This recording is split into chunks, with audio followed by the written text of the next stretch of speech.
CEAO and recognizes outstanding publications by faculty members from CEAO member departments in one of 3 areas each year: professional and pedagogical issues, creative writing, and literary scholarship.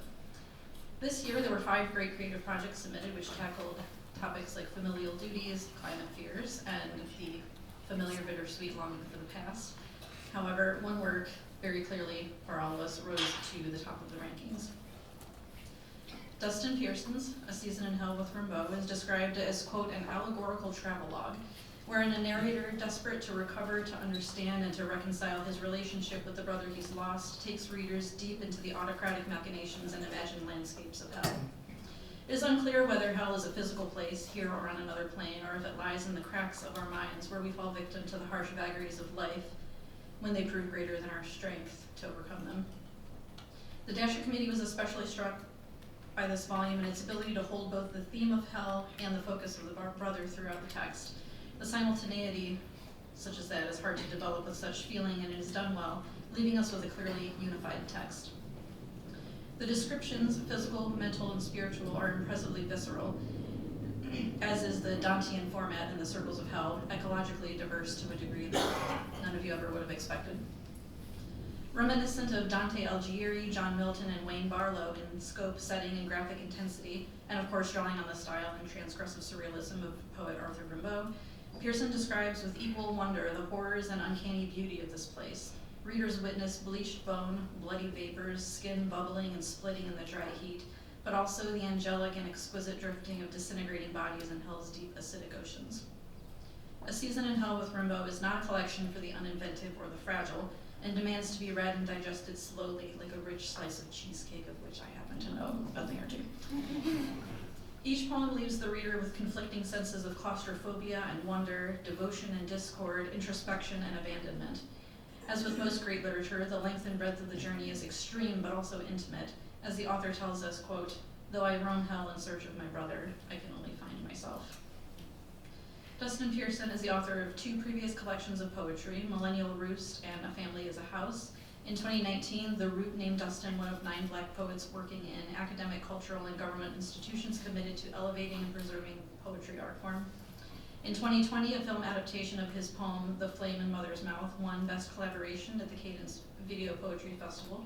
His writing has been recognized and featured by TV producer and screenwriter Shonda Rhimes, and further distinguished by the Catherine C. Turner and John McKay Shaw Academy of American Poet Awards, a 2021 Pushcart Prize, hello, and half a dozen creative writing fellowships. I'm jealous. He currently teaches creative writing at the University of Toledo, and please join me in congratulating Dustin Pearson, recipient of this year's Dasher Award.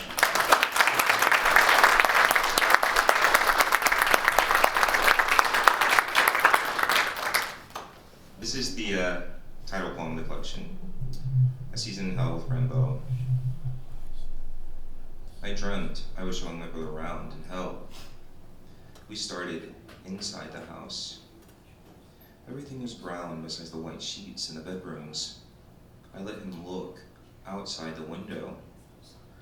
Told him it was hottest there, where the flames rolled against the glass, as if a giant mouth were blowing them, as if there were thousands caught in the storm, pushing it onward with mindless running.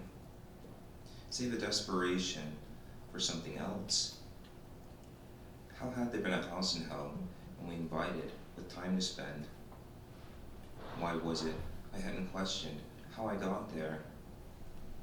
My brother growing so tired from the heat? The sweating?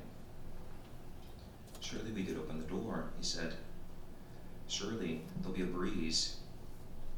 Even seeing already. Even burning himself on the doorknob. His eyes turned back in his head, working his way to the bedrooms, staining the sheets with his blistered hands. And though I knew the beds weren't for the rest of any body, I sat by and let him sleep.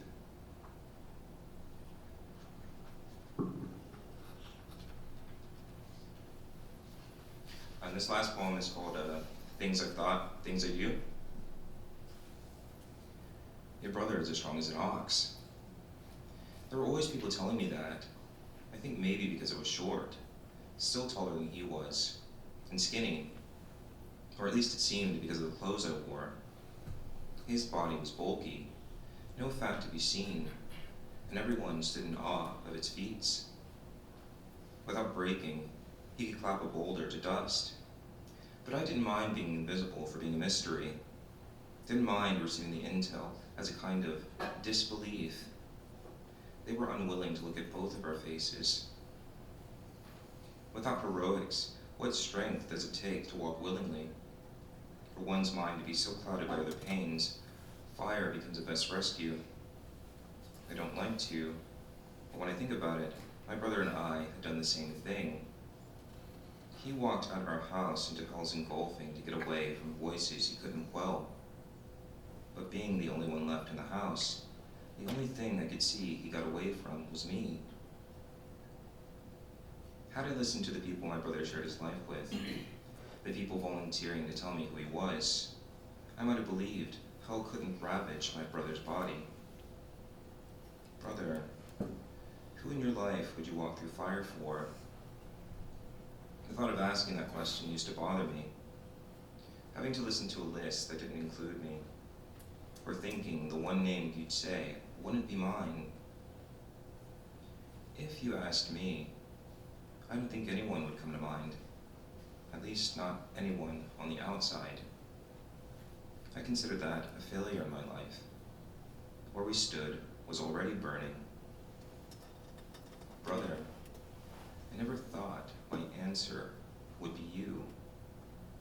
I'm not disappointed like I thought I'd be.